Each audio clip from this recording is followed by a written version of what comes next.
¿Qué tal, gente? Bienvenidos a un episodio más de Ingobernables. En este episodio número 4 estoy acompañado de mi amigo Toon Baby y con un invitado bastante especial para hacer el episodio número 4. Un invitado que nos acompaña desde Guatemala. Nada más y nada menos que el expresidente de Guatemala, Alejandro Yamatei. ¿Cómo estás, presidente? Bienvenido. Muchas gracias, Carlos. Muchas gracias, Tumba. Un gusto verlos. Gracias por haber aceptado la invitación de tomarse el tiempo de aparecer en un podcast tan temprano en este nuevo proyecto de derecha que hay en México que tanto hace falta. Así que agradecemos bastante el tiempo y dedicación que le va a poner a esta pequeña charla que tendrá con nosotros. No, es un verdadero honor. Y efectivamente, la recuperación de la derecha en nuestro continente es una urgente necesidad, porque está comprobado que los regímenes de izquierda se convierten muy fácilmente en totalitarios y en otros más se convierten en destrozadores de país y forjadores de división entre las personas y la generación del caos del cual viven y están acostumbrados. Presidente, partiendo de este panorama que usted plantea, que es urgente pues formar a esta derecha latinoamericana, por así decirlo, iberoamericana, ¿qué tanto influye en esta construcción el ejemplo de Estados Unidos? No solamente a nivel mediático, sino también a nivel político. ¿Qué tanto, usted que ya fue presidente, qué rol juega Estados Unidos en la intervención de los gobiernos a nivel Hispanoamérica? Bueno, yo le puedo decir que a mí me tocó vivir la tratada de imponerme condiciones por parte de los Estados Unidos. Eh, yo tuve a los dos partidos. Cuando yo entro en el 2020, Trump era presidente, luego en el 2021 entra Biden. O sea que probé con los dos lados. Y le puedo decir que con Trump, el gobierno de Trump era difícil, pero había una línea clara. Se podían hablar las cosas. No había la imposición que los demócratas trataron de hacer, quisieron hacer, e incluso por eso, y por haberlos denunciado ante la OEA, el gran fiasco que fue el fraude electoral en Guatemala, y por haber visto toda la intervención que hicieron en Guatemala de haberlas denunciado, pues al día siguiente de dejar de ser presidente me quitaron la visa. Lo bueno es que ya conozco a Mickey Mouse y volver a los Estados Unidos nunca me hubiera, después de lo que me tocó vivir con ese Partido Demócrata, les juro que no me dan ganas de volver ahí nunca más. Así que jamás volveré a pedir una visa, ni haré el intento. Porque realmente lo único que se hizo fue decirles en un momento dado a la señora Harris cuando me llama y me dice que nombre a mi mejor amigo como fiscal general de la República, pero que no me atreva a nombrar a la fiscal que estaba, que no la vuelva a nombrar por otro periodo, porque lo cual traería consecuencias para mi persona. Y entonces yo le digo, señora vicepresidenta, mi país es de este tamaño, mire, comparado con el suyo. Pero mientras yo sea presidente, aquí se va a respetar a este país. Y así que le agradezco su sugerencia, porque no es una sugerencia, pero se lo voy a decir diplomáticamente, le agradezco su sugerencia, pero esto no es los Estados Unidos. En primer lugar, las leyes de los Estados Unidos son diferentes a las nuestras. Allá, un presidente nombró a su hermano fiscal general, sí, por cierto, del Partido Demócrata. Robert Kennedy fue fiscal en tiempo de John F. Kennedy. Entonces, pero eso es la ley allá. Aquí no, que hay un procedimiento, hay una ley de postulación, hay que respetar. Y yo voy a escoger a la persona dentro de lo que me venga en la lista de 6, tengo que escoger a una persona. Y si es un proceso abierto, al final quedó demostrado que la fiscal era la más capaz, y eso no es culpa ni mía, era la más capaz. Se hizo un procedimiento abierto, público por primera vez, y no hubo manifestaciones porque me habían dicho que iba a haber manifestaciones. Me visitó el representante de la ONU, que por favor, por el bien y la tranquilidad del país, dejáramos que no nombrara a la fiscal. Y le dije, mire, discúlpeme, señor Barreto, pero usted no tiene ni pito que tocar ni vela en este entierro. Así que me hagan el favor, retírese. Y fue la presión de la ONU que siempre iba de la mano con la presión de los Estados Unidos, les digo, con el Partido Demócrata. Con el Partido Republicano no nos fue así. O sea, con el Partido Republicano nosotros teníamos nos tocó la pandemia, teníamos graves diferencias y hubo un momento en que nos principiaron a mandar a los inmigrantes con COVID y nosotros deteniendo el COVID y nos lo mandaban. Teníamos que poner nosotros a la gente en cuarentena. Y les dije, yo llamé al jefe de seguridad nacional de los Estados Unidos, de Casa Blanca, y le dije, señor Claver Cannon, le dije, mire, a partir de este momento ya no ingresan vuelos de deportados a Guatemala porque nos lo están mandando con COVID. Y aquí los casos son muy poquitos, le dije, y usted me lo está mandando para que se ríe, porque los inmigrantes vienen y se van a todas partes de Guatemala. Entonces le dije, a partir de este momento no hay. Pero mi hijo, mire, pero si hay 2 aviones en vuelo, pues regréselos. Pero mientras no vengan certificados por el Centro Nacional del CNC de Atlanta, del Centro Nacional de Enfermedades, de que traigan un certificado que no vienen con COVID o que vienen vacunados, entonces con mucho gusto los aceptamos. Eso fue, pues, imagínense esa plática de le mando o no le mando. 2 vuelos que venían en camino fueron devueltos, porque aquí no los íbamos a dejar aterrizar.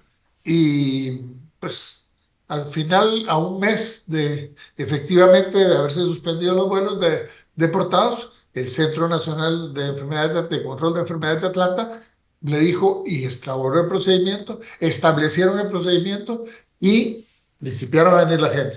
Pero de repente un avión que le llamamos el avión maldito, porque de 84 pasajeros, 75 venían con COVID y todos con un papelito, y aunque no, nosotros les volví a llamar yo a la Casa Blanca y les dije, señores, ahora sí definitivamente se suspende. Y tuvieron que venir y todo, entonces se dieron cuenta que había alguien que estaba haciendo como que estaban sin y no les hacían las pruebas. Fueron sancionados en los Estados Unidos y pasaron 6 semanas más sin que deportaran gente hasta que estuvieron. Pero podíamos hablar. En el caso de los demócratas, parece que uno trabaja para ellos. Y esa es la diferencia. Es más fácil entonces transitar, ¿no?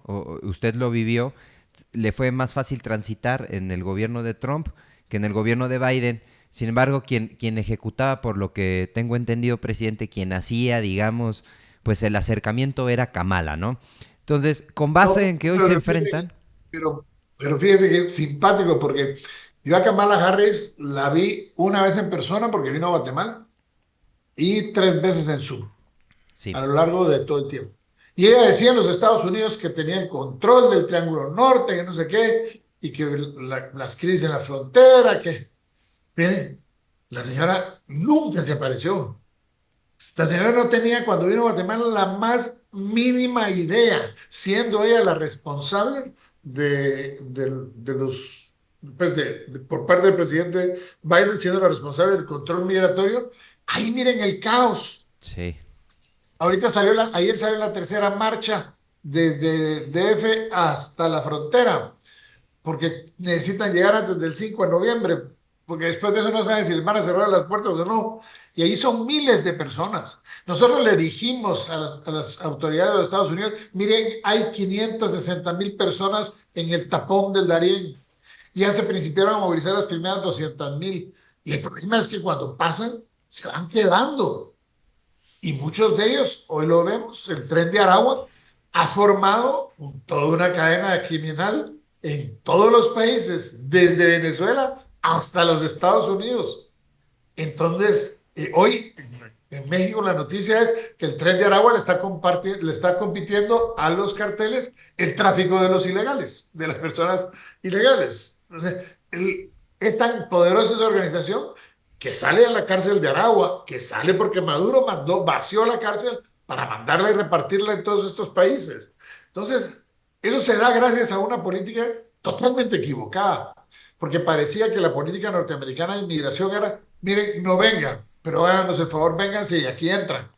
Porque por un lado hacían una cosa y por otra cosa decíamos. Sí, presidente, hay una frase que me gusta mucho que usted decía en sus discursos, que el tráfico de personas hacia los Estados Unidos solamente se iba a detener con cinturones de riqueza, ¿no? O de oportunidades, ¿no?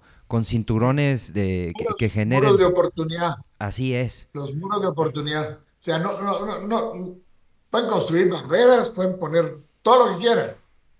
Miren, si la gente no se puede pasar por arriba, contratan al Chapo para que les Se abran el pasan por túnel abajo. por abajo. ¿Va? O sea, no tiene sentido, pues.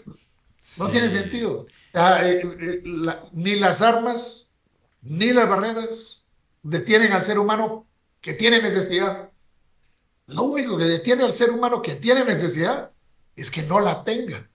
Y no tenerla es que existan muros de prosperidad que los den, que tengan a la gente en sus países y que hagan que la gente no salga, pero no salga porque tiene comida, porque tiene trabajo, porque tiene seguridad, porque tiene educación y porque tiene salud. Esas son las 5 cosas que hacen que la gente, si no las tiene, algunas de ellas o todas ellas, se tengan que movilizar. Sí, es un tema, creo, presidente, de mentalidad. ¿Cómo cambiar la mentalidad pues en nuestros países de América? ¿Cómo hacerlo? Yo creo que lo que tenemos que hacer es cambiar la mentalidad de los países industrializados, y estoy hablando en su conjunto, porque nosotros vivimos la realidad de América, pero vayan a ver Europa. Europa tiene lo mismo. Miren lo que Pedro Sánchez ha ocasionado en España. El Barcelona ya parece pues, más un país árabe Sí. que una porción del país español, una región autónoma de España. No, ojo. Y váyanse a Suecia, y ahorita, por ejemplo, en Suecia, crímenes que no se miraban. Y si ustedes miran la regreso de muchos países de la izquierda a la derecha en Europa, se debe efectivamente a unas políticas de migración equivocadas. ¿Para qué gastar tanto dinero en armas cuando lo podrían invertir en esos países que son los que generan esos flujos, que somos los que generamos los flujos? ¿Por qué gastarse todo el dinero en destrozar el mundo, en el medio ambiente, cuando lo pueden hacer es ayudar a que la gente tenga las oportunidades para quedarse?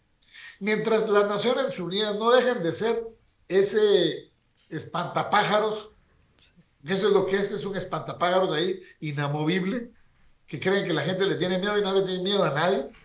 Mientras esto no funcione, mientras el Consejo de Seguridad no sea y siga siendo atado como está, las cosas no van a cambiar. Mientras los países industrializados sigan generando el destrozo del medio ambiente y los países como ustedes, como toda la región centroamericana y el Caribe, que somos la región más vulnerable al cambio climático por los huracanes y todo, y si no, miren los huracanes que hemos tenido en estas últimas semanas, los destrozos en México, los destrozos en Centroamérica, carreteras y todo, y nos cuesta dinerales volver a levantar todo. ¿Por Sí, qué? Porque nosotros generamos, fíjense, Centroamérica genera el 0.33% de los gases de efectos invernaderos del mundo. Pero miren lo que nos cuesta eso. Mientras que los que más lo hacen, no hacen nada. Hay un fondo de fondos verdes que tiene miles de millones de dólares que está ahí en Corea. Y hacer un proyecto le lleva a uno entre 7 y 10 años para que le desembolsen. O sea, primero se muere uno. Sí. presidente, ¿cuál es la percepción que tiene el ciudadano guatemalteco, la percepción de Guatemala sobre México? Porque aquí en México pues falta mucho conocimiento. Si de por sí los ciudadanos mexicanos a veces no sabemos quién es nuestro diputado, quién nos representa en este país, pues menos le interesaría a mucha parte del pueblo mexicano informarse sobre qué pasa o qué está pasando por la mente de ciudadanos extranjeros con referencia a México. Algunos creerán que México está hundido en la inseguridad, que está sumido en la pobreza, pero desde el punto de vista guatemalteco, ¿cuál es la percepción que ustedes tienen sobre nuestro país? Creo que todos los guatemaltecos vemos a México como un país hermano grandote, Un hermano que grandote. no siempre, por ser el hermano grandote, ayuda al hermano pequeño. A veces los hermanos grandotes abusan. Y yo creo que esa segunda parte es lo que pasa. Por ejemplo, nosotros tenemos un tratado de libre comercio con México. Ok. Y nosotros, las mercancías que vienen de México, bajo el Tratado de Libre Comercio, pasan sin barreras arancelarias. Pero todo lo de Guatemala para México, todo le ponen una barrera no arancelaria. Y pongo el ejemplo el café. Nosotros podemos vender café, dice. Sí, pero cada vez que pasa el café, hay que pagar más o menos 200 pesos mexicanos por quintal para que lo dejen pasar. Y uno dice, y entonces el Tratado de Libre Comercio, ¿para qué sirve? ¿Pero es es un freno burocrático o es No es una cosa de burocrático, son corrupción? barreras. Es un arancel, ¿no? Son Son barreras. aranceles. No, dice son barreras no arancelarias. Ok. O sea, como el Tratado de Libre Comercio es para las barreras arancelarias, entonces se inventan figuras de barreras no arancelarias. Ah, que miren que puede ser que traiga roya, entonces lo vamos a fumigar, entonces cuesta 200 pesos. Y mire que no sé, o sea, le cargan a uno la mano con cosas que no. Brochas esas para pintar. Sí. Esas están entre los productos que pueden ir de Guatemala para allá. Pregunte cuántas brochas han entrado en México. Se han hecho la brocha, no nos aceptan las brochas en México. Entonces, yo creo que nosotros tratamos de llevar una buena relación. Como una vez le dije al presidente López Obrador, que yo iba a ser la mejor relación histórica entre México y Guatemala, y la tuvimos. Y como le dije a él, una moneda, le dije, usted y yo estamos en la misma moneda, pero en diferente cara. Pero estamos en la misma moneda porque tenemos los mismos problemas. Sí. Tenemos los mismos problemas, pobreza, inseguridad, ilegales, falta de oportunidades. Tenemos los mismos, falta de vivienda, todo lo que usted quiera. Tenemos los mismos problemas. Y yo creo que hay unas soluciones. ¿Usted cree que hay otras soluciones? Pero si no reconocemos que estamos en la misma moneda, nunca vamos a resolver los problemas. Porque los problemas que tiene México con respecto a la migración ilegal se pueden terminar. Se le presentó al gobierno mexicano desde el 2020 la creación de la primera zona o la primera zona libre de comercio binacional que ocuparía en la primera fase más de 400 kilómetros cuadrados de los dos países, a que fuera creciendo hasta llegar a los 2000 y pico de kilómetros cuadrados. Y todo lo que se produjera ahí pudiera salir libre de impuestos, pudiera entrar la materia prima, la generación de empleo, y estaría ubicada en la frontera, en la línea fronteriza entre Guatemala y México, principiando por 5 kilómetros de cada lado a una extensión de 800 kilómetros, para dar más o menos 4.000, primero principiando con 400, después a 4.000 kilómetros cuadrados, para que en esas zonas hubieran hospitales, en esas zonas hubieran carreteras, para priorizar las labores de los gobiernos, pues los recursos, no, Sí. desgraciadamente Guatemala no tiene los recursos que tiene México. Ya como se los despilfarra, ya son otros 100 pesos, pero no tenemos esos recursos, pero sí podemos trabajar juntos. Si México trabajaba de un lado, nosotros del otro, podríamos hacer hospitales que atendieran a la gente de los dos lugares, escuelas que atendieran a la gente de los dos lugares, e ir mejorando la infraestructura para poder tener electricidad y todo, agua y todo lo que se necesitaba.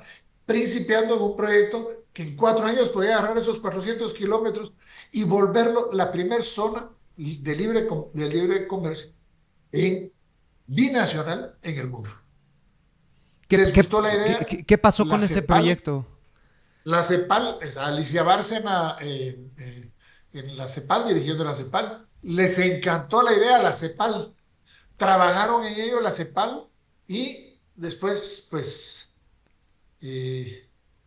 no sé, mató la burocracia. Allá. O sea, el proyecto, digamos, se detuvo por parte del lado mexicano.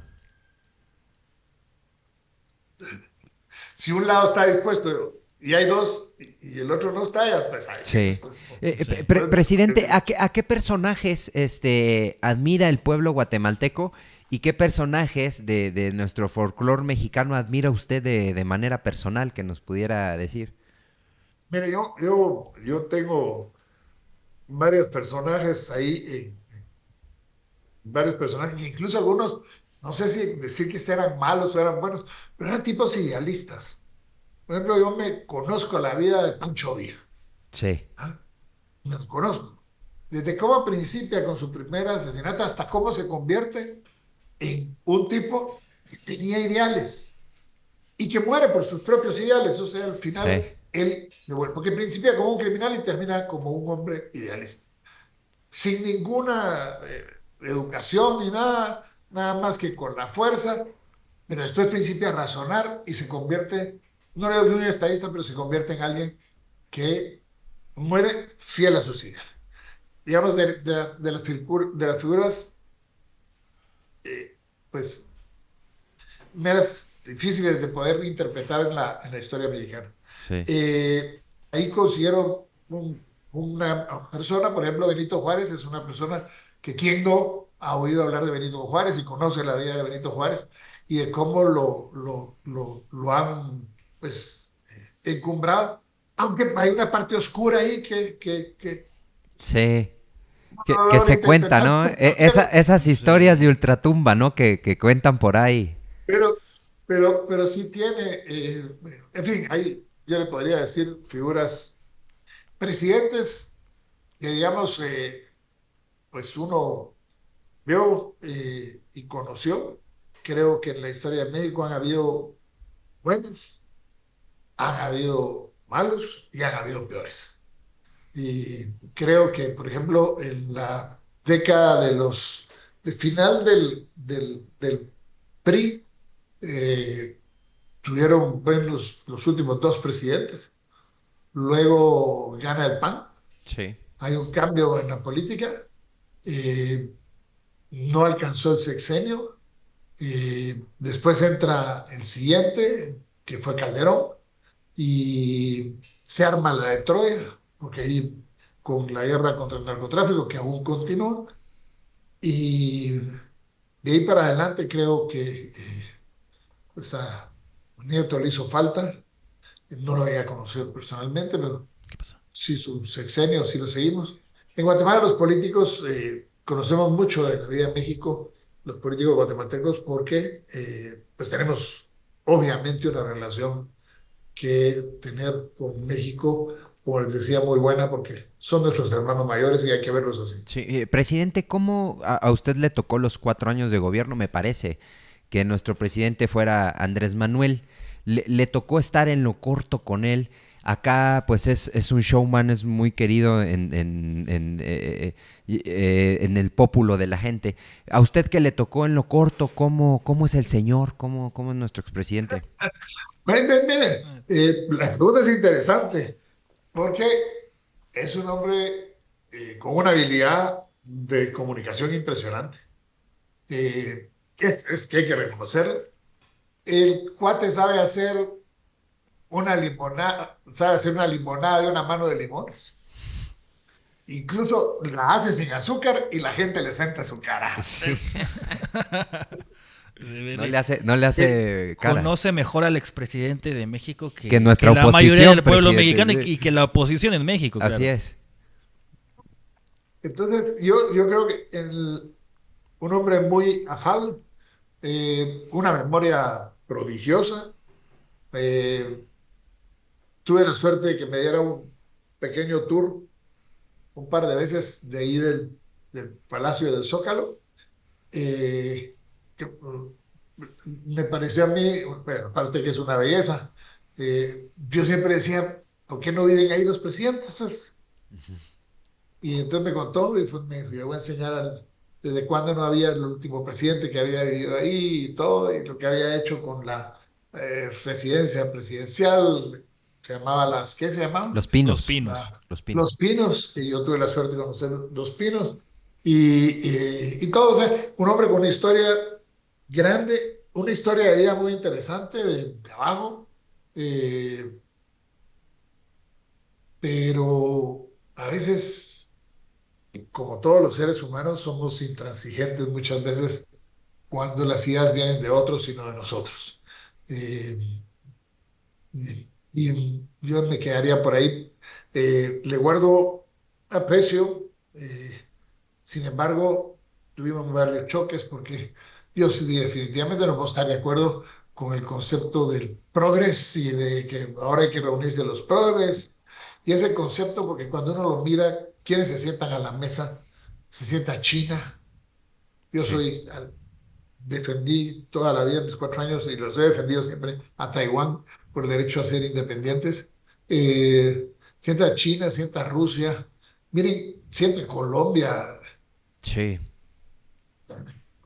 Y miren eso, el hijo del presidente de Colombia era el lavador de dinero del presidente de Colombia.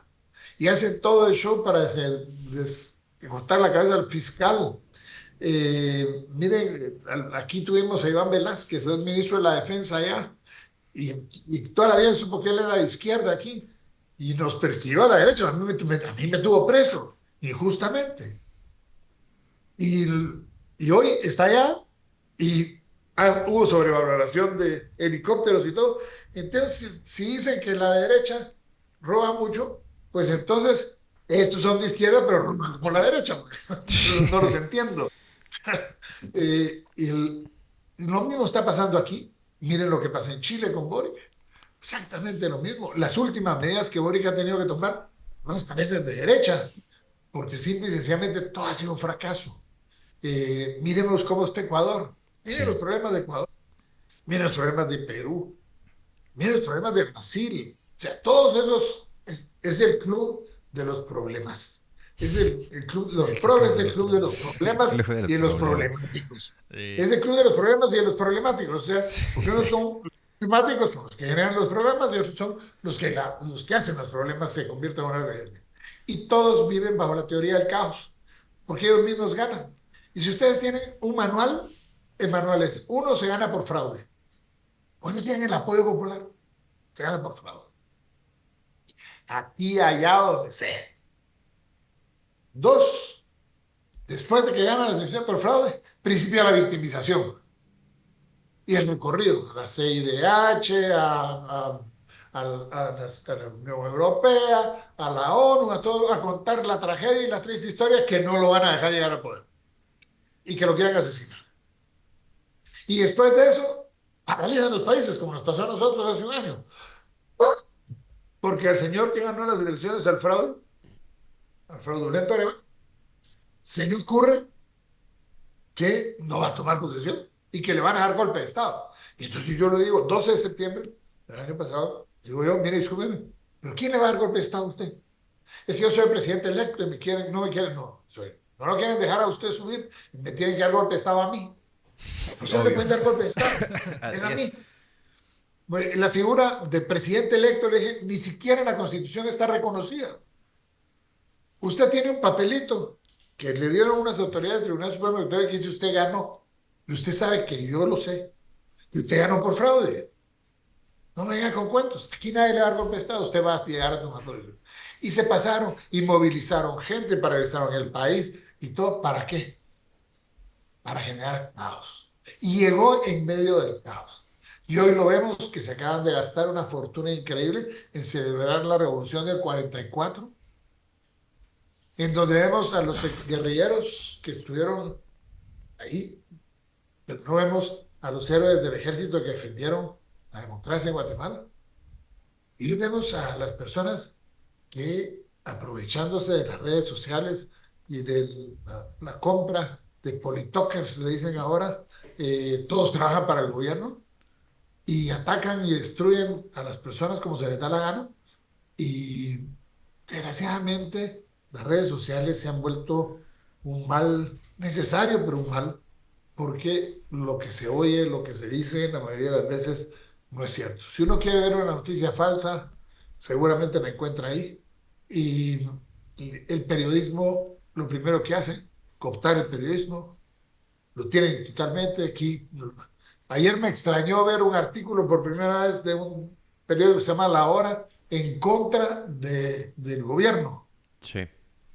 A la media hora ya no estaba. Lo bajaron, lo mandaron bajar.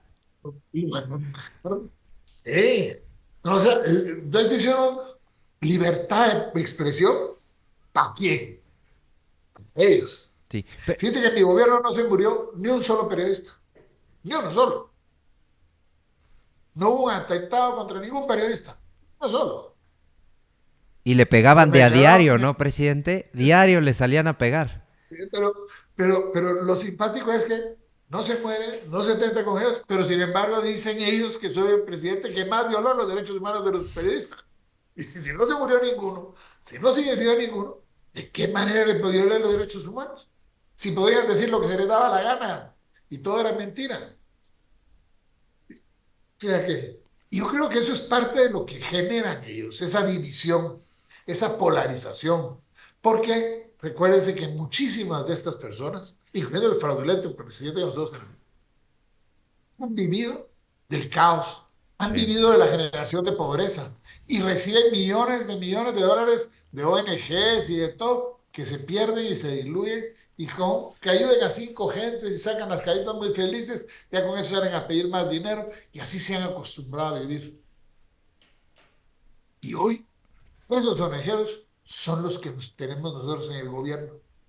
Una gente de izquierda fracasada que nunca pudo hacer nada, jamás pudo por sí misma hacer nada, hoy está en el gobierno. ¿Y cuál es el resultado? Miren, solo un ministerio, el Ministerio de Comunicación, ha tenido 2 ministros. ¿Eh? Ese ministerio tiene 4 viceministros. Han cambiado a 6, o sea, 6 personas han estado en sus 4 ministerios. Ese ministerio tiene 4 direcciones. Y de las 4 direcciones, 2 han cambiado 4 veces. Una ha cambiado 3 y la otra ha cambiado 5 veces al director en 10 meses de gobierno. Wow. Capacidad o no. Va, y eso es solo uno. Y si nos ponemos a sumar, miren, cuando Arevalo ganó, la gente que lo seguía no cabía en un microbús, en una peseta, ¿cómo le dicen ustedes a Una las combi. combis? Una Una combi, combi. camión, No, pecera. no cabían ahí, Sí. no cabían ahí. La gente que podía llevarlo a ir al gobierno no cabía ahí. O sea, sobraba espacio, pues. Sin embargo, y lo hicieron. Pero, ¿quién quería que ganara?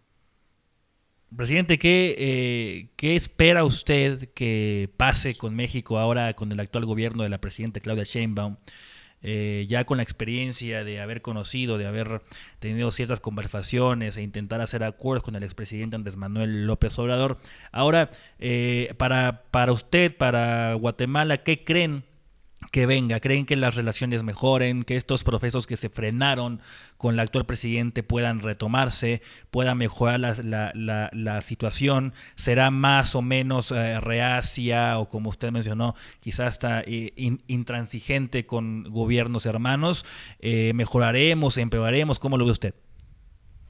Pero mire, yo tengo que serle muy sincero, pues, evaluar a una persona que entró hace, ¿qué? Menos de un mes, Menos de un Sí, mes, así menos de un es. mes.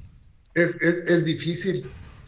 Yo a ella, pues, la conozco por por lo que hizo en la Ciudad de México, pero hasta ahí. Una figura bastante querida, pues, tengo entendido yo, por lo que yo miré eh, Sí, entre la Ciudad de Sí. México, tuvo un récord de votos. porque tuvo, 35 millones de votos, presidente. por eso, porque tuvo un acercamiento, es una persona cercana a la gente, que si lo ponemos con López Obrador, tiene las mismas características, esa cercanía con la gente. Sí. Entonces, digamos, en esas 2 cosas me parece.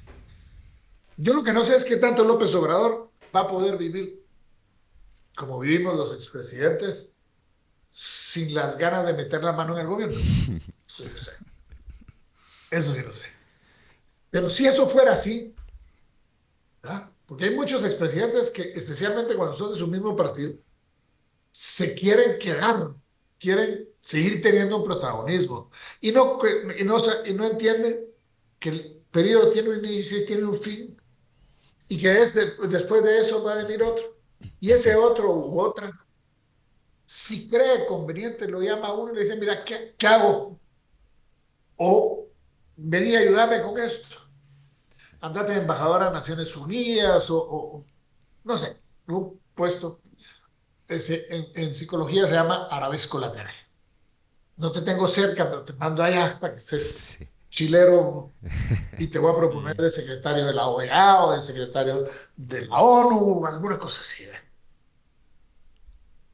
En este caso, no sé cuánto tiempo se va a tardar la presidenta de México en romper la influencia, si la hubiera, por supuesto, del presidente López Obrador sobre su gobierno. El gobierno de López Obrador ha hecho bueno, malo, lo que sea. Los mexicanos volvieron a votar por él, pues, consideran que es bueno. Ella podrá traer su propia idea, podrá decir cosas que el gobierno de López Obrador no le gustaron, que quizá las quisiera cambiar, pero si se enfrentan dos trenes, uno queriendo que se mantengan las cosas y el otro queriendo cambiar lo que no le parece. Eso es lo que menos le podría convenir a México. Sí, Yo creo que no sé cuál vaya a ser, no tengo una bola de cristal, sí. pero le estoy poniendo el caso hipotético de que le pique la roncha en la mañanera Y vaya por allá. y quiere estar. Vaya. Pre- Presidente, voy a aprovechar para presentarle a Ferdinand Recio, que es ¿Sí, sí ya tiene micro? Ah, no, aún no aparece acá en cámara, sin embargo, él ya lo va a Puede escuchar preguntar, sí. y él ya le va a preguntar.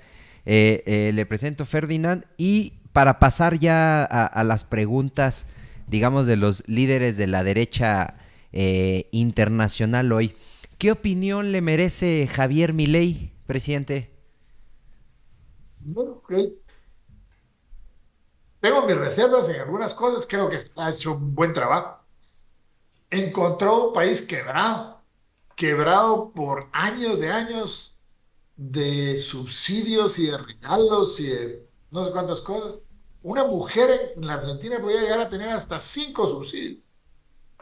5 subsidios por estar en su casa, 5 subsidios si estaba embarazada, 5 subsidios si estaba con sus hijos en el colegio, hasta 5 subsidios.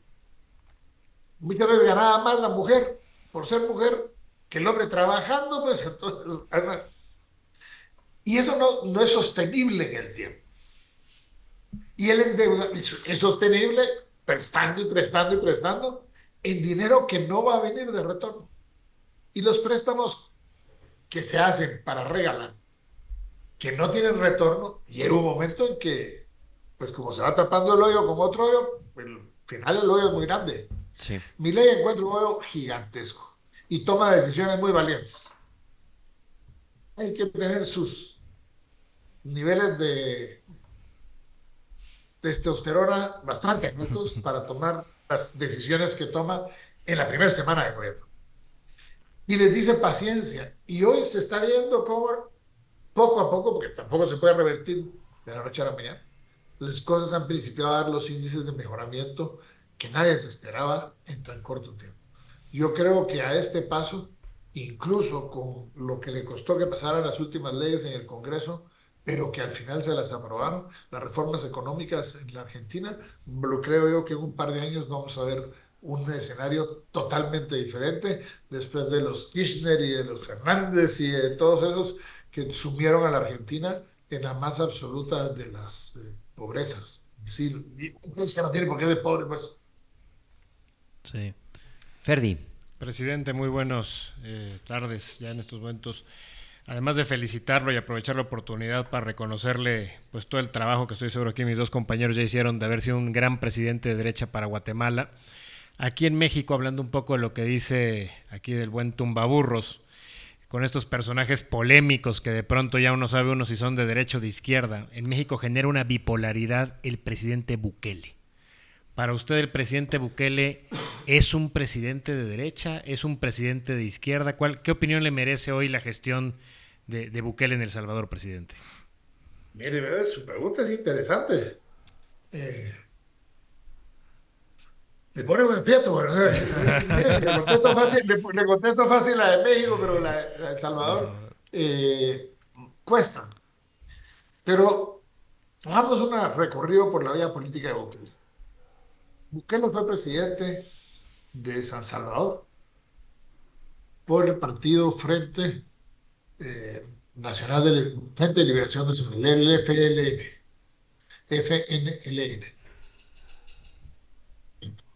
El izquierda radical. Sí, izquierda.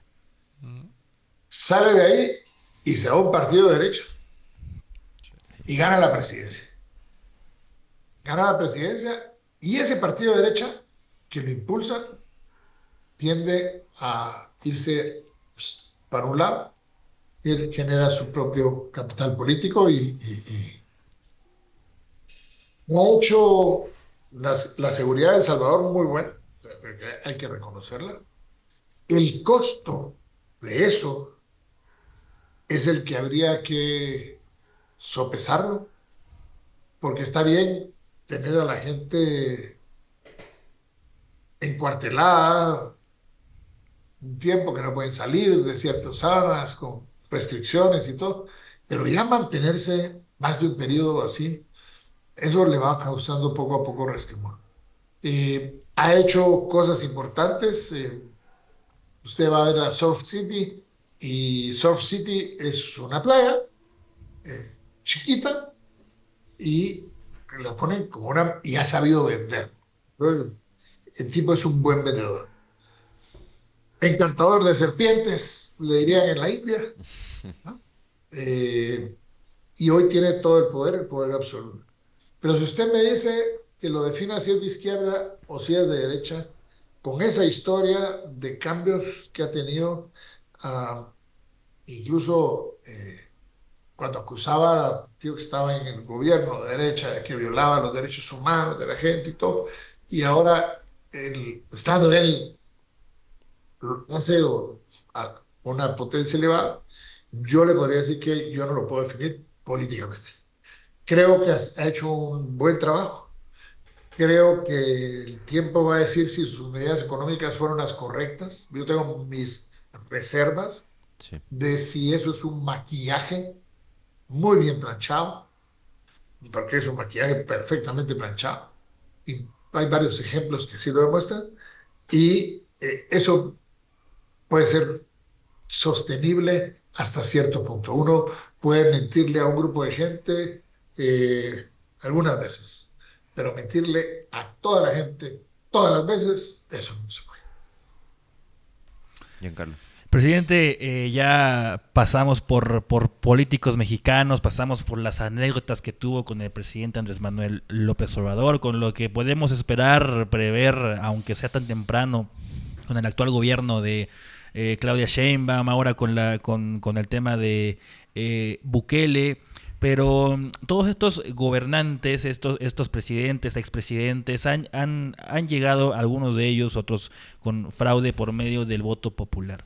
¿Cómo podemos, o cómo cree usted que podamos cambiar la idiosincrasia, cómo podemos cambiar la cultura de el hispanoamericano para que deje de confiar tan fácilmente en proyectos populistas de izquierda progresista, en donde pareciera que esta es la agenda, y digo pareciera porque parece, no estoy seguro de que esto sea así, pero pareciera que esta es la agenda que en los próximos años va a gobernar en nuestra región, ahora esperando que gane el presidente Trump en los Estados Unidos, pero fuera de eso, pues, ¿cómo podemos hacer que las ideas de la derecha, específicamente la derecha conservadora, usted impulsó en su país? Yo recuerdo que tuve el gusto y honor de que nos invitara ahí a el Palacio en el momento en que se declaró el Palacio de la Vida, si mal... si Guatemala fue declarada capital es iberoamericana correcto. de Capital, protección a la vida desde su sí. concepción. ¿Cómo Pero cambiar ¿sabe esa qué es lo idea? chistoso? Sí. Ahora está tapado, el monumento está tapado. Ah, Y mire. en ese patio de la vida, hoy hacen fiestas walk. No me diga. Sí. Yo me acuerdo que ese día incluso había manifestaciones de grupos feministas y Sí. progresistas a un lado del Pero no palacio, más pero... no más de la gente que está a favor Ah, y que claro sigue que estando a no. favor. Y ese puede ser, si lo comparamos, digamos, un ejemplo de algo que está sucediendo en la política norteamericana. Sí. Los hispanoparlantes están por primera vez pensando en votar mayoritariamente por Trump. ¿Y sabe usted por qué? Por el respeto a la vida. la cultura woke no pega con la cultura latina. No pega. No pega. Por ningún lado. Y eso hace que muchos digan, no, yo con esto no. Porque esa cultura woke nos acerca muchísimo, muchísimo.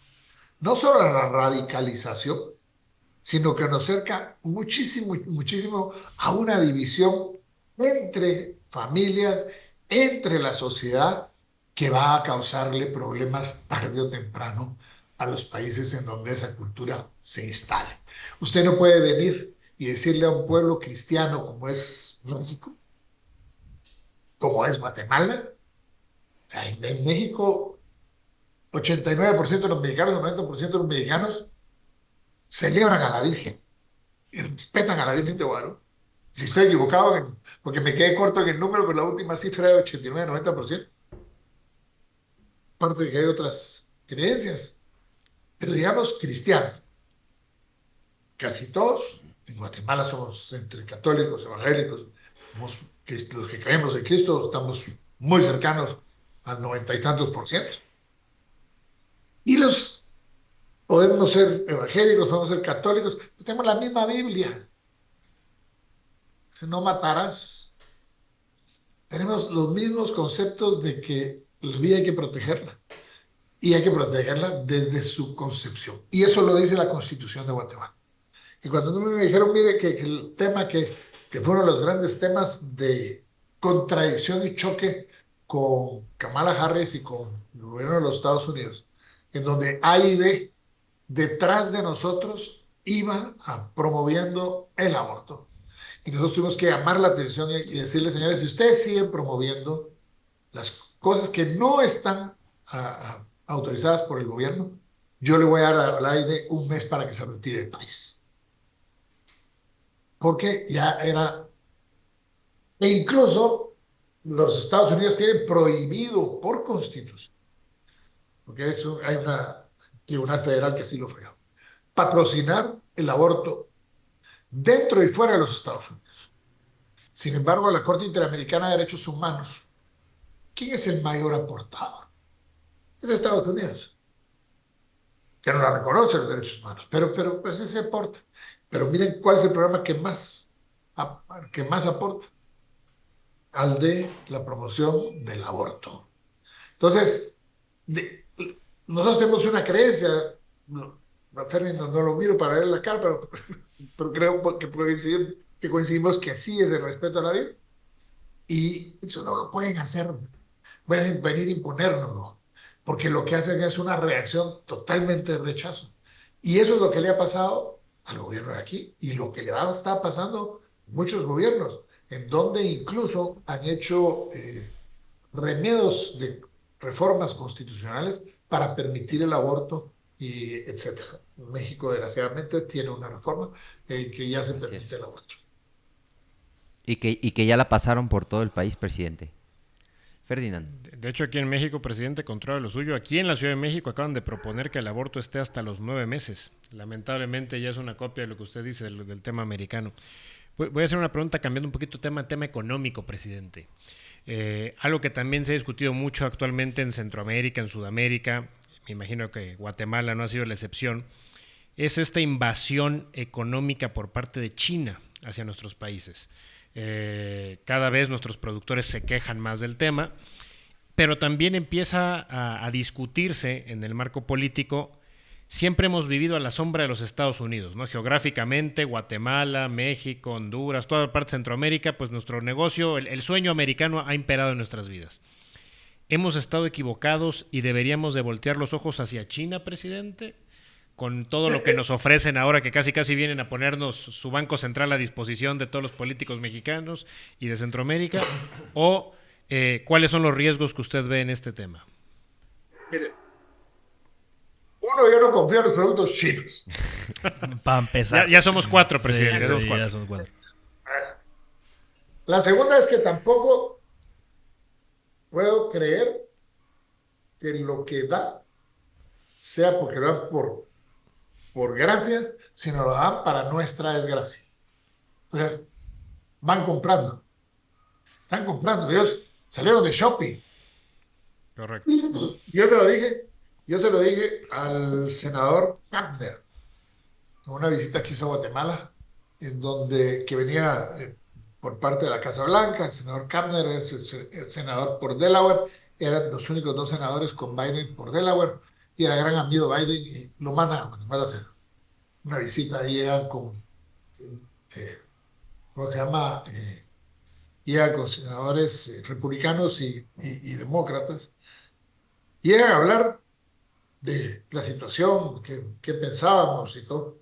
Venga, yo les digo, mire, ¿sabe qué es lo que pasa?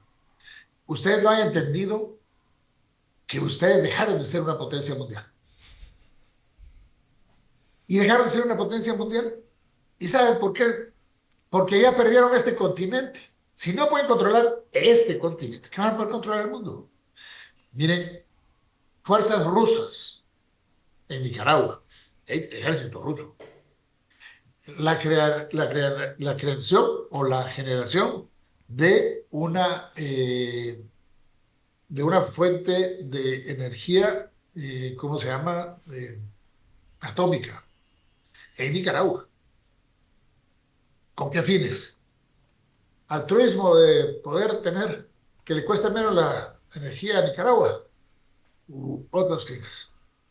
China, en El Salvador, te construye un puerto de Unión. Buenísimo. Sí, pero ahí van a estar mis barquitos. No son barquitos de comercio. Entonces, cuando uno mira, ya déjense el tema de Cuba, que ya no tarda, con la muerte de Raúl Castro, creo que ya no tarda en acabarse el tema, pero dejen el tema de Cuba. Están acercándose cada vez más. Si llegan a poner un submarino nuclear en las costas de El Salvador, en Miami está 2 horas por avión, y esas vainas vuelan más rápido que los aviones, así que estarían en menos de 1 hora en Miami, disparando desde aquí. Entonces yo sí creo, sinceramente, que hay una discrepancia que la ha generado el propio Partido Demócrata. No hay interés. No hay interés. Yo siempre he considerado que, para bien o para mal, los Estados Unidos han sido el sol que ha iluminado a nosotros.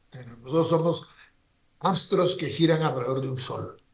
Eso se llama los Estados Unidos. Ahí vendemos nuestros productos, ahí hacemos negocio, y es el más cercano, nos compra, mal paga, en fin, pero lo podemos tener. Sí.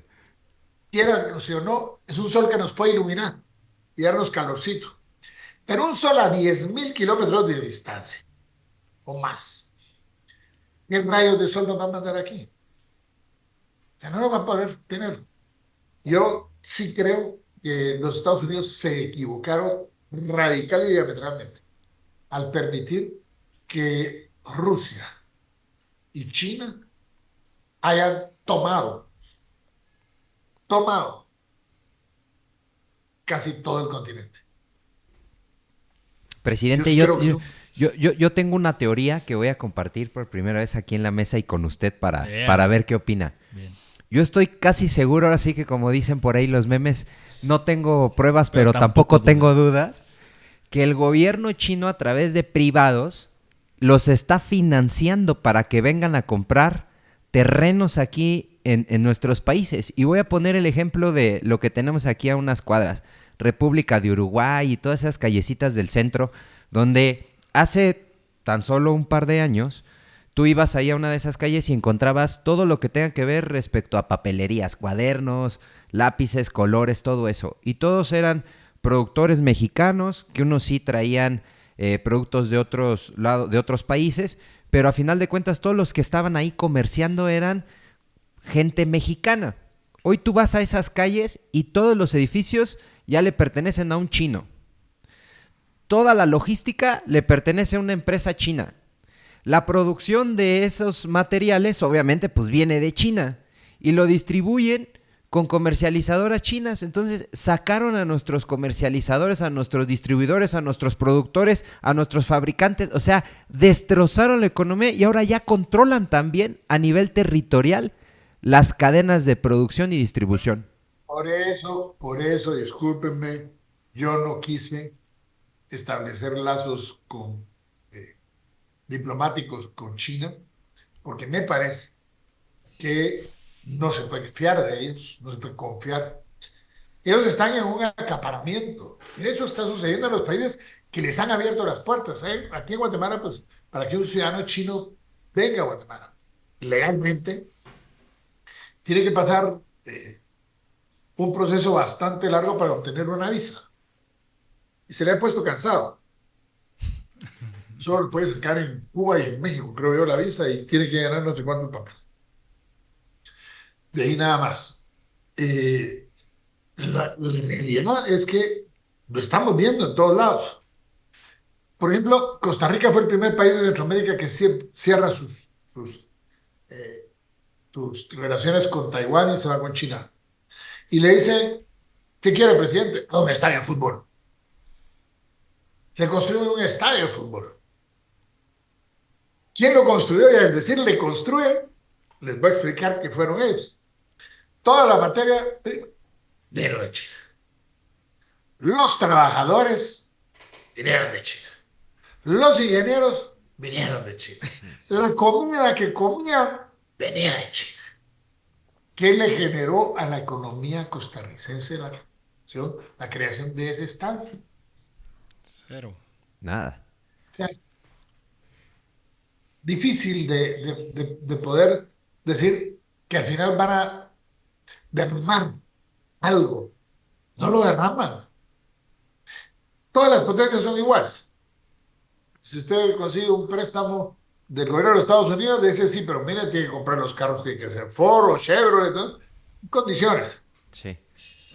Pero ser reguladas, pues si uno las quiere, las toma, y si no, no, pues. Pero venir ya. O sea, tienen tanta cantidad de gente en la China que no sé qué hacer con ella. Están metiéndose por todos lados. Y ya lo van a ver. Van a principiar a saltar. Eso van a ser generadores de pobreza. Porque el que antes vendía los cuadernos, ahora se los tiene que comprar a ellos.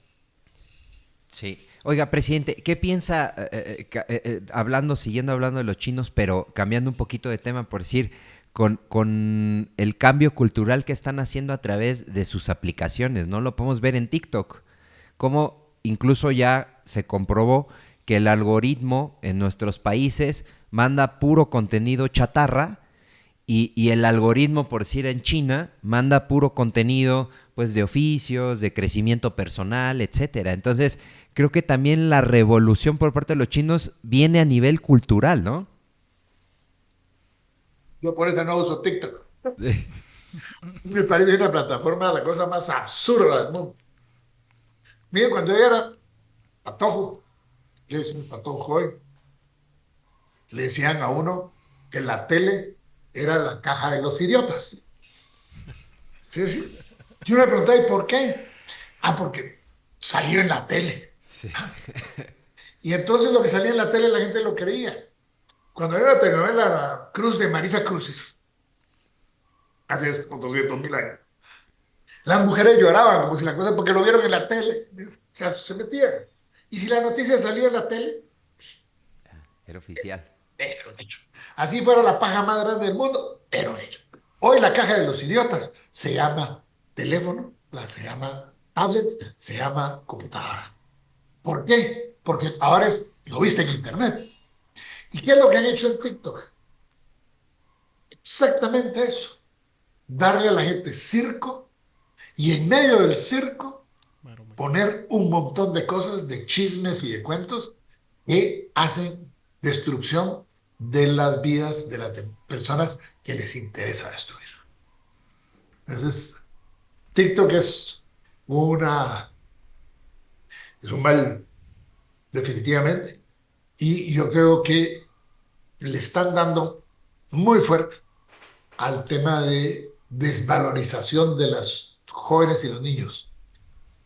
porque ahora todo es juerga, todo es ver chistes, ver bromas, ver... La vida es broma, no hacen pensar a los niños, se la hacen fácil. Y a ver qué pasa cuando TikTok siga superándose y llegue a alcanzar a más gente y en un momento se convierta también, porque los chinos no solo los gringos tienen inteligencia artificial, imagino que los chinos ya la están utilizando y la están utilizando incluso para darle seguimiento a los teléfonos que tienen TikTok en su plataforma, después tienen la capacidad de darle seguimiento, así que por eso mi teléfono no tiene ubicación y no tengo a TikTok. No puedes saber dónde estoy. De hecho, hubo una noticia, ¿no? Que el servicio secreto y las agencias norteamericanas más poderosas le prohibían a sus empleados descargar TikTok. Descargarlo, ya ni siquiera No, usarlo, descargarlo. no, es que la descarga mata. No, y no solo eso, han habido universidades en los Estados Unidos que han prohibido a los estudiantes que ahora está ahí que puedan tener instalado TikTok en los servicios de las propias universidades, no lo dejan aún. Si alguien trata de bajar TikTok en muchos estados, llegan y dicen, mire usted no lo puede bajar. Y hay una prohibición muy fuerte por la malintencionalidad que dicen ellos que le ven a la descomposición, fomentar la descomposición social a través de TikTok. Ferdi. Una pregunta por lo que está usted diciendo, muy interesante, presidente. Ante esta verdad líquida que ha generado esta generación de idiotas, perdóneme el español, presidente, ¿es viable la democracia como el camino para poder solucionar esto, presidente? Siendo que democráticamente, pues la generación de idiotas se vuelve mayoría. Sí. Mire, fíjese que lástima que yo no sé si lo tengo aquí pero Facundo Cabral lo dijo cuando eh, dio aquel su famoso monólogo del pendejo. No sé si Bueno. ¿lo vieron alguna vez? Sí, sí, sí. Sí. El monólogo. Y si ustedes oyen y oyeran, por eso que de haberlo sabido que iba a salir, lo busco. Bueno, lo tengo. Eh, es interesante, ¿eh? Pendejo redondo, que es pendejo por todos lados. Y, y eso es lo que están tratando de hacer. Uy, la juventud la tienen entretenida en lo que no conviene. Y a los que les conviene, los enganchan y los tiran a la extrema izquierda. Y recuérdense que cuando uno está joven, es fácil que lo enganchen a uno con unos ideales que le cuentan a uno las cosas tan espeluznantes. Y hay ejemplos, porque las democracias y la derecha, desgraciadamente, han dejado tras de sí también una cortina unas secuelas pues de malas cosas. Eso no lo podemos negar. No podemos negar de que Nicaragua estuvo sometida a la familia Somoza y presumían ser de derecha. Pero hoy se vieron Somoza porque fue culpa de la revolución. Llegó la revolución, tuvieron dos gobiernos democráticos electos democráticamente, y hoy no es la familia Somoza, la familia del presidente. Solo cambiaron de familia. La izquierda a eso llega. Entonces, pero ha sido culpa de aquellos abrazados. Yo creo que a la derecha le hace falta reaccionar en varios sentidos. Primero, no hay formación de líderes. No hay formación de líderes. Los grupos de derecha en la juventud no se miran. No se miran. Y si uno no los ve, si uno no los persigue, si uno no lo instruye, recibe sí el cúmulo del otro lado de cantidad de cosas y de ejemplos que lloran sangre. Como los gobiernos de derecha, tratamos de hacer las cosas de una manera, por ejemplo, el mío. Yo me inventé un programa desde antes de llegar a la presidencia, que se llamaba la Gran Cruzada por la Nutrición. Fíjense que se llamaba por la nutrición, no la desnutrición. Porque en Guatemala el tema del 48% de los niños menores de 5 años que tienen desnutrición era una realidad cuando llegué a la presidencia. Pero también la nutrición es para el otro lado, a los niños obesos. Me está pasando a mí. Entonces, por la nutrición. Y desviamos con el capítulo de desnutrición. Abrimos y tuvimos un éxito increíble. Bajamos las muertes como nunca en la historia por causas de desnutrición aguda, que es la primera que hay que tratar. Porque la crónica ya es crónica, pero han sobrevivido a la fase. Primero hay que tratar a los niños en fase aguda. Abrimos más de 2,000 centros comunitarios de desarrollo. Un programa guatemalteco que ahorita UNICEF lo está implementando en África. Y nosotros lo hicimos aquí. Ahí estaba el Ministerio de Agricultura, Ministerio de Salud, Ministerio de Educación y las comunidades. Las madres el centro comunitario. Nosotros se los equipábamos y todo, que por lo general era el alcalde el que ponía. Después de eso, el Ministerio de Salud se encargaba, porque los niños se aceptaban desde los 6 meses hasta los 5 años. Se encargaba de todo de las vacunas, se encargaba de la alimentación de esos niños para que tuvieran la alimentación adecuada. Y además de eso, la educación y la estimulación temprana, porque pasa que muchos de los niños llegan a primer grado y hay otros niños que están más estimulados y les cuesta. Ahí se les enseñaba a estimularlos con las pelotas, con todas las cosas sencillas para lograr una estimulación temprana con colores y con... Este gobierno que llegó es de izquierda. ¿Qué dice la izquierda? Yo voy a defender a los pobres, yo voy a hacer que no haya tanta pobreza, y aquellos que están en el olvido, hoy se va a ver tener un presidente que se recuerda, y seré yo el que estaré ahí. Cerraron el programa. ¿Qué pasó? Acaba de salir la evaluación del primer semestre de este gobierno en el tema de desnutrición, y la desnutrición aguda se disparó. El idiotismo es tan grande entre esta gente de izquierda. Hasta lo bueno que hacen los de derecha. Sí. Hay que acabarlo. Hay que matarlo. O sea, los de izquierda son pendejos aquí. Prácticamente estamos diciendo eso. No puede ser. Sí, ¿no? Es inconcebible. ¿Puede la democracia sacarlos, presidente? La democracia los puede sacar, pero hay que instruir a la gente. Sí. Es que por 1,200 pesos no me puedo vender, que si me dan, que soy joven, que me dan un bono de 2,000 pesos, entonces ya no hago nada, porque van a seguir manteniendo. Sí. Yo tenía 6, 7 años. Le dije a mi papá, quiero una bicicleta. Cómpratela. Oye, ¿cuándo voy a juntar yo para una bicicleta? Sé cosas. Por ejemplo, puedes lustrar los zapatos de todos en la casa. Por ejemplo, puedes cortar la grama.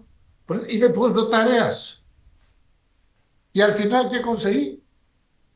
Mi bicicleta. Porque ya las en las manos me hicieron por estar cortando la guarda.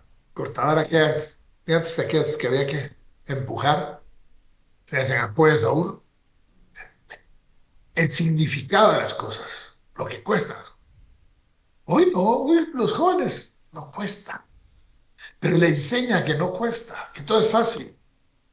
Es más, han llegado al colmo de los gobiernos de izquierda, en lugar de disminuir el número, aumentan el número de la burocracia. Porque según la Real Academia de la Lengua, en medio de 2 vocales tiene que ir doble R. Por eso no es burocracia, es burocracia, siguiendo la norma de la Real Academia. La burocracia, eso está bueno. Entonces, aumentan. Miren ahorita los gastos de funcionamiento del gobierno, de este gobierno, comparado con el nuestro. Se multiplicaron, pero gigantescamente. Los gastos de inversión no hay. Es el gobierno que históricamente va a cerrar su primer año de gobierno con los niveles más bajos de inversión. El Ministerio de Comunicaciones por ponerle un ejemplo, no habrá levantado un solo proyecto de una nueva carretera, de un nuevo camino, por primera vez en un año. Nunca había pasado.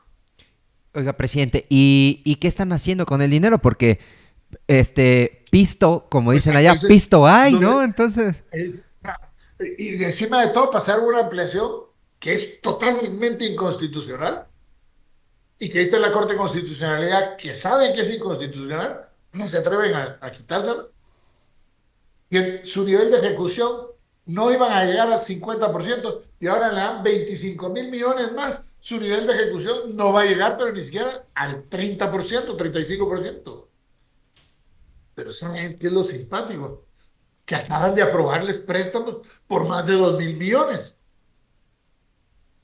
3.200 millones para ser exactos.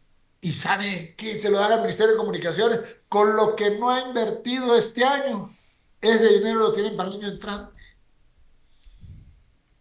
Es ilógico. Tengo el dinero, pero préstenme. Porque hay que prestar. Pero ¿qué pasa cuando el gobierno echa?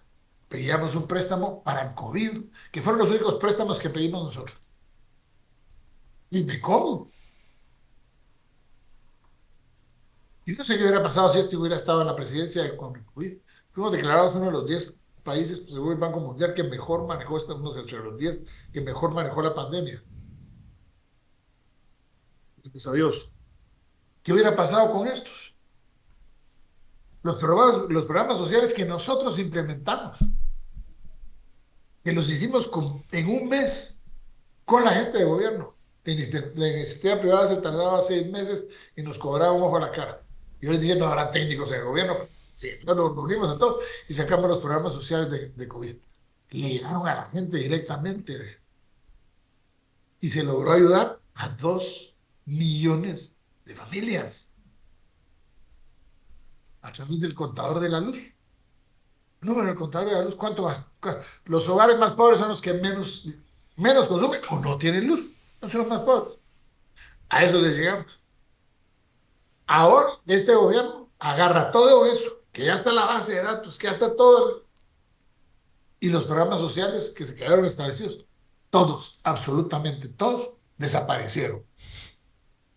Y entonces, la figura de la izquierda está nada más para hacer marchas, para generar caos, para ese dinero, errantemente, y para destruir a cualquier persona que saque la cabeza en nombre de la derecha. Eso, saque la cabeza en nombre de la derecha y le caen todos los males del, del mundo. A mí no crean que no me pensé mucho este podcast. Es mi primera aparición desde que fui presidente, desde que dejé de ser presidente. Yo sé que me van a tener consecuencias, pero riesgos somos y no nos vemos. Y aquí, pues no seremos muchos, pero sí machos, dicen, ¿eh? Entonces, yo sí creo que decirles, como lo dije en la OEA, yo sé que después de este discurso voy a tener problemas en los Estados Unidos y yo dejé de ser presidente el 14 de enero del año 2024 y era día domingo y el día lunes me habían quitado la visa. Realmente, revanchismo político ¿Por, totalmente. por, por, ¿por qué? ¿Pero qué les ofende? ¿Qué les ofende que uno les diga, miren señores, lo que ustedes están haciendo está mal? O como le dije al embajador un día, embajador, hazme el favor. Si me viene a pedir eso, tiene dos opciones. O irse usted solito, por su propio bien, antes de que yo le conteste, o me espera la contestación y yo no lo acompaño a la puerta, lo van a acompañar sus jefes. Se fue solito, ya no me volvió a pedir lo que quería. Hoy ese embajador de aquí se fue a Uganda y ahora están pidiendo de Uganda que lo eche. Bueno, ya lo declararon no grato y le dieron, creo que es una semana para que saliera. Ya no se puede imponer. Y los Estados Unidos por eso está perdiendo. Ya no tiene aliados. ¿Cuántos aliados le quedan en el continente? Pero ¿cuántos aliados tiene China? ¿Cuántos aliados tiene Rusia? ¿Cuántos aliados tiene Irán? Yo declaré a Hamas y a Hezbollah grupos terroristas en Guatemala, por el Consejo Nacional de Seguridad. Y se prohibieron las entradas de personas que pertenecían a ellos, se prohibieron que hubieran transacciones comerciales de Guatemala hacia esas organizaciones. ¿Cuándo fue eso? Hace ratos. ¿Por qué? Porque se veía venir. ¿Cuántos países de América Latina lo han hecho? Nadie. ¿Eh? Y ahí está el resultado. Que si uno tiene, aquí no es quién tiene la verdad, es que no pueden haber esos conflictos. Porque pretender que haya una guerra y que no hayan muertos, eso es imposible. Claro. No tiene que haber guerra. Y para que no haya guerra, no tiene que haber grupos que traten de imponer por las armas la desaparición de un Estado. No puede haber, no puede haberlo. Pero todos los estados timoratos. ¿Y qué gano yo con la guerra del Medio Oriente? Solo problemas. Combustible se retrasa, se vuelve más caro. ¿Qué gano yo con Ucrania? El único presidente de América Latina que fue a Ucrania a dar mi respaldo al presidente Zelensky. El único. Y cuando estaba perdiendo la guerra, no ahorita que ya se están envalentonando. Fuimos a ofrecerle poco apoyo que podíamos. Y al final no se dio porque los Estados Unidos lo impidieron. Y entonces dice uno, bueno, no están apoyando a los... Entonces, si uno los quiere ayudar y no lo den. Presidente, pues... Es, ya como que hacer la última ronda de preguntas ya para despedirnos, agradecerle, sabemos que además es el primer podcast al que acude y además pues mexicano, le agradecemos mucho. Y pues bueno, ya entrando totalmente y para cerrar mi última pregunta con respecto a Guatemala, ¿qué sigue para la derecha en Guatemala? ¿Qué plan tienen? ¿Van a dar la pelea por su país? ¿Qué sigue? ¿Regresará la derecha al poder en Guatemala, presidente? si te cuento las estrategias, entonces no. Pero hay esperanza de que regrese pronto, presidente. En ese tema creo que lo mejor es el silencio. Ya ustedes interpreten lo mejor puedan. Sí, tenemos que luchar. Es que no es porque regrese la derecha. Es que no puede ser. No puede ser. Que la gente aquí en México, en Honduras ¿cómo está? Honduras está descalabrado. Va, a poner un ejemplo de mi país. El quetzal lleva 31 años de una estabilidad con respecto al dólar. La variación del quetzal con respecto al dólar no pasa del 2%. Llegó para abajo. Y por eso ha sido declarada una moneda estable. Y logramos llegar a prácticamente el grado de inversión. Nunca en la historia se había logrado. Tuvimos una recuperación. Fuimos con Paraguay, nos disputamos el primer lugar de la recesión más pequeña después del COVID, o en el año del COVID, con el menos 1.5%. Cuando la CEPAL y todo el mundo decía que nosotros íbamos a caer por arriba del menos 20%. No lo ven. Es menos 1.5. Y el año siguiente generamos el rebote y llegamos a un crecimiento del 8% positivo. Es decir, recuperamos el 1.5 más 8. En total fueron 9.5 crecimiento económico para ese año. Se logró mantener la estabilidad aún a pesar de la crisis. Las reservas monetarias internacionales fueron duplicadas. ¿Y ahorita qué les parece? El gobierno quiere fijar el valor del dólar con respecto al quetzal, una tasa fija, digamos al 8 por 1. ¿Qué es lo primero que va a ocasionar eso? Mercado negro. porque ya no va a intervenir el Banco Central para comprar o vender y mantener la estabilidad. Segundo, tienen la brillante idea de que para qué tenemos reservas internacionales, hay que traerlas a Guatemala y hay que repartírselas a los pobres.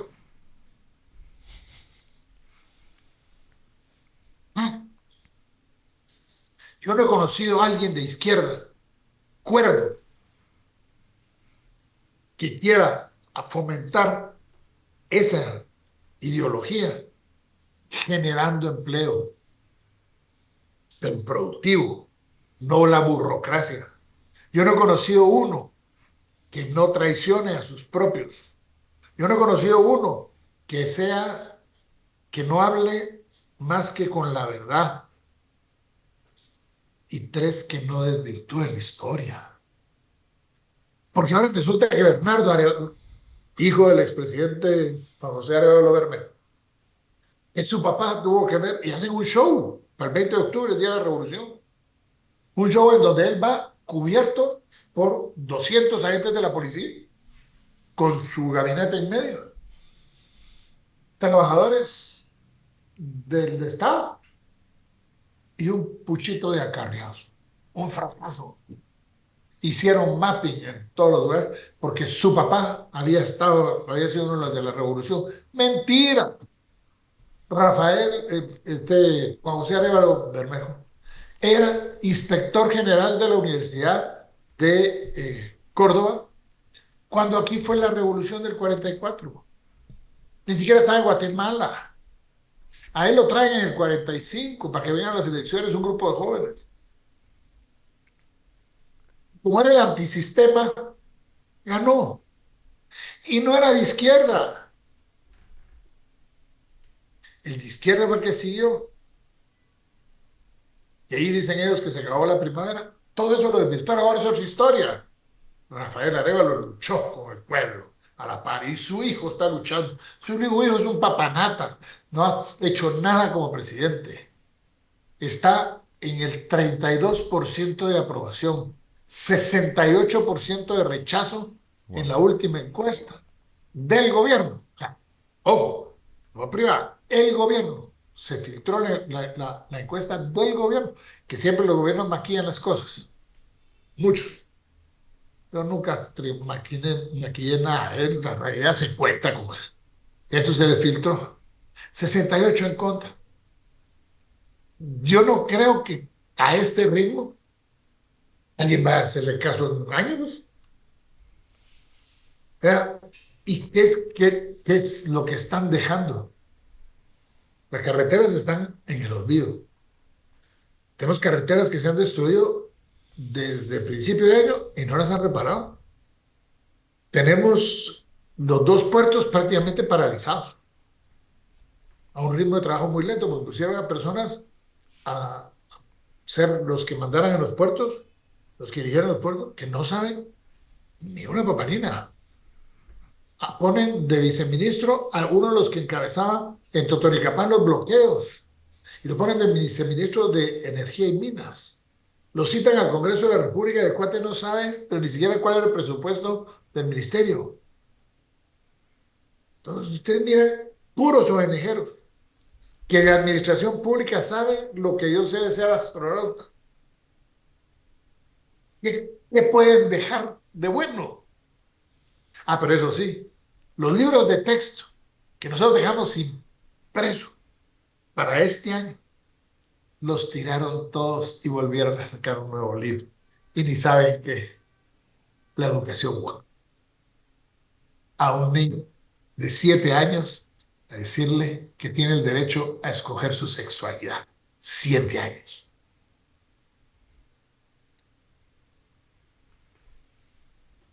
Y con esta me despido. Porque se trata de hacer reflexionar a la gente. Sí. Ferdi, últimas palabras. Muchísimas gracias, presidente, por las enriquecedoras notas que nos ha dejado y por el ánimo, ¿no?, de que al final todavía es posible sacar esto adelante y salirnos de esta caja de idiotas a la que nos está metiendo la sociedad y tratar de que la verdad deje de ser líquida. No, pero mire, ahí el que se quiera meter la caja esa, para ellos es bienvenido. Lo que hay que hacer es procurar que la gente que está a nuestro alrededor no se meta. No se meta. Un niño a los 7 años no puede escoger su sexualidad. Claro. Ustedes saben por qué el 18 años es, en la mayoría de los países, la mayoría de la edad. ¿Saben por qué? Por la corteza. Porque a los 18 años el hombre y la mujer terminan su desarrollo de capacidades psicológicas alrededor de los 16 años, pero como siempre hay un tema ahí de que Un margen de error. algunos más o menos pusieron a los 18. Pero hay una edad que es importantísima. El niño antes de los 12 años no llega a tener la realización de cuál es la diferencia entre el bien y el mal. No la tiene. Por eso es que los que trafican drogas y todo usan a niños pequeños. Lleva la pistola el pequeño, pero agarra a la policía, no le pueden hacer nada. En sus países tiene que los de 14 años son inimputables, lleva la pistola. Todas las maras y todo lo que estamos viendo, esa descomposición. Es producto también de que se nos ha olvidado que hay que llevar un proceso de educación que tiene que llevar al niño a generarle la conciencia que necesitamos que tenga, la diferenciación del bien y el mal. Pero hoy, aquí está, los niños a los 4 o 5 años están usando esto. ¿Y qué? Esto no les diferencia entre el bien y el mal.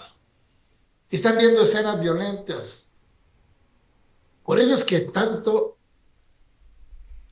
hay machismo, dicen, porque lo que vemos es que el niño repite el círculo.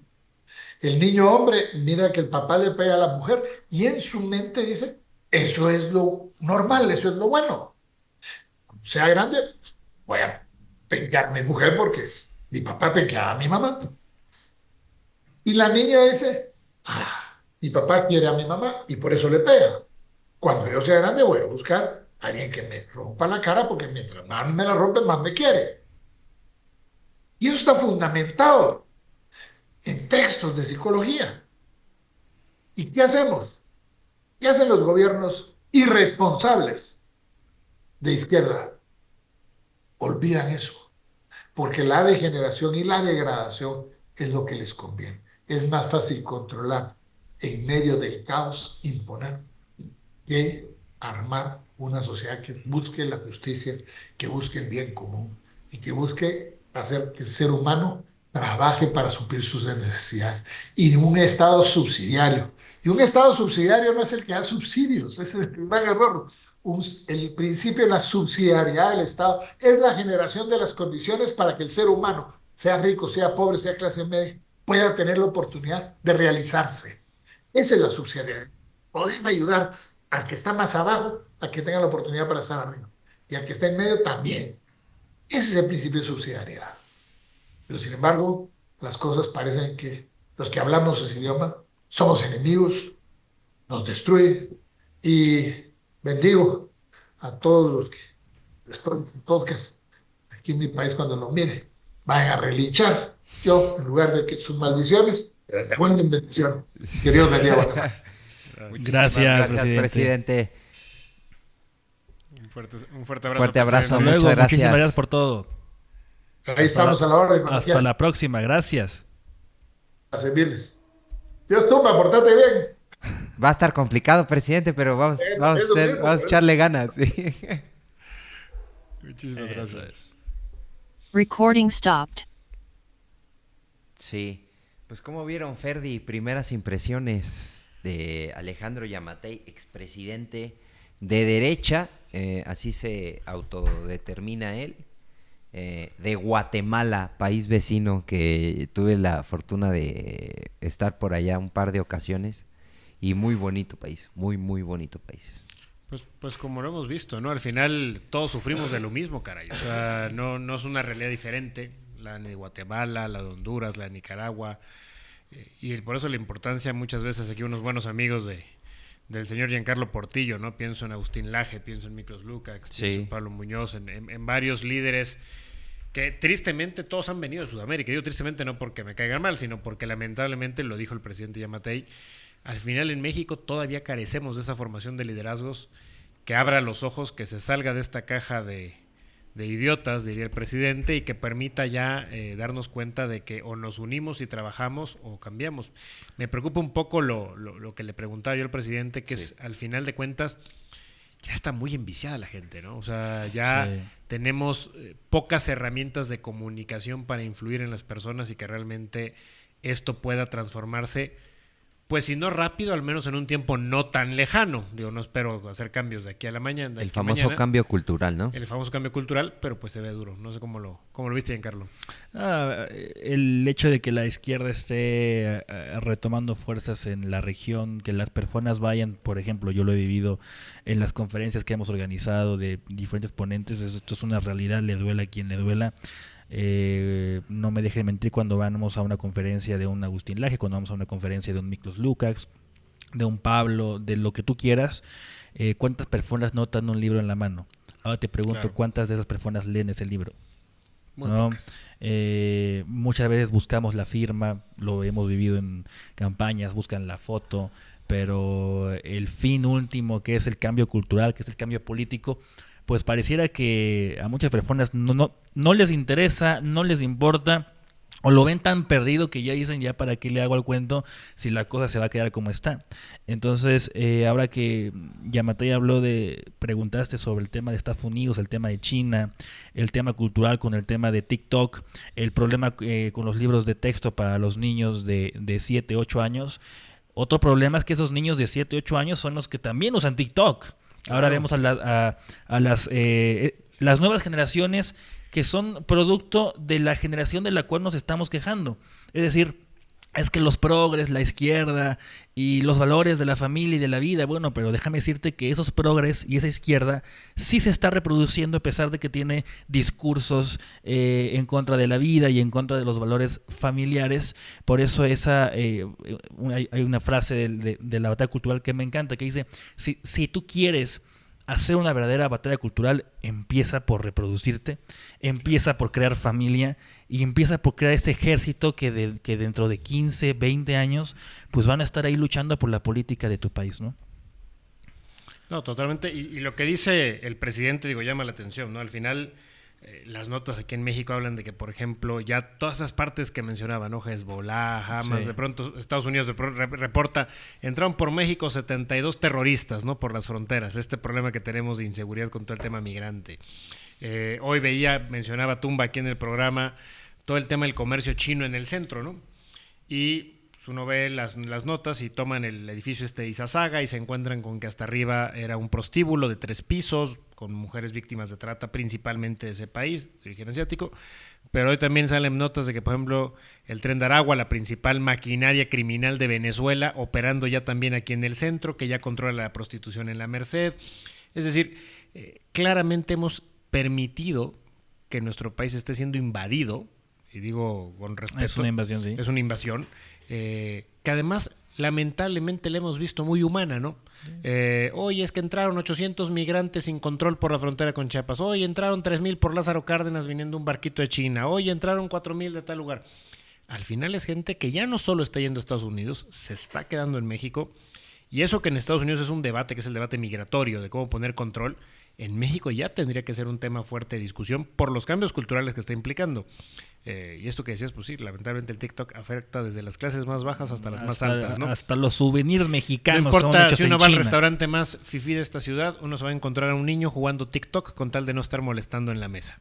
Sí, claro. Y uno encuentra a niños que crecen solos en sus casas porque sus dos papás trabajan, los abuelos trabajan, los tíos trabajan, y ¿qué hacen para entretenerse? TikTok, YouTube, también estar en TikTok Facebook, y YouTube, ¿no? Instagram. Entonces es un problema de largo plazo. Complicado. Bien. ¿Tienes TikTok, Tombita? Agradecer a la gente. Sí, tengo TikTok, aunque es una cuenta ahí nada más para estar viendo videos.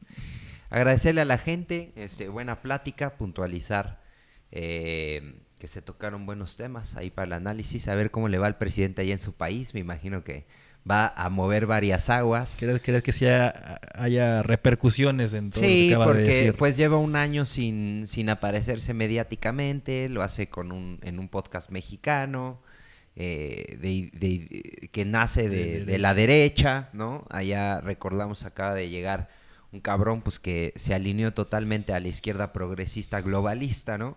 Que, como bien lo dijo el presidente, en menos de un año les metió ideología de género en libros de texto, etcétera, ¿no? Entonces, pues, seguimos en este esfuerzo de traerle a usted, querido apreciado radio público, escucha, de Ingobernables, pues a lo que creemos, ¿no? Que puede ser factor en esta construcción de la derecha iberoamericana, ¿no? Recordarle a la gente, la próxima semana vamos a tener también el día jueves otros invitados. Hay por ahí también ya en la agenda un empresario mexicano que está revolucionando el tema de las viviendas sociales en el continente, entonces también parece que lo vamos a tener por acá.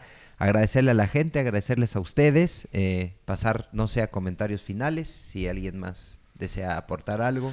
Pues yo dije lo que tenía que decir con respecto al tema cultural, con TikTok, con China. Te decía que incluso los souvenirs mexicanos, las banderitas, los pines, los imanes, son productos hechos en China. Veía hace unos 20 días un noticiero donde toda la avenida estaba llena de souvenirs y esos souvenirs eran producidos por China. Entonces, no es un tema de cerrarse al mercado, simplemente es un tema de ver lo que ha pasado en otros países como Francia.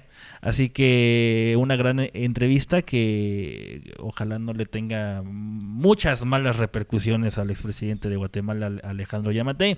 Como siempre, un gusto haber compartido mesa con ustedes, y a la gente que nos vio, que nos escucha, que nos sigue escuchando, pedirle que comparta este video en sus redes sociales. Estamos en Instagram, en Twitter, en TikTok. Compartan, comenten, suscríbanse y por supuesto activen la campanita para poder nunca perderse de un video de Ingobernables. Estamos como cada semana con ustedes hablando sobre los temas más polémicos de la derecha en la región. Esto fue Ingobernables. Hasta la próxima.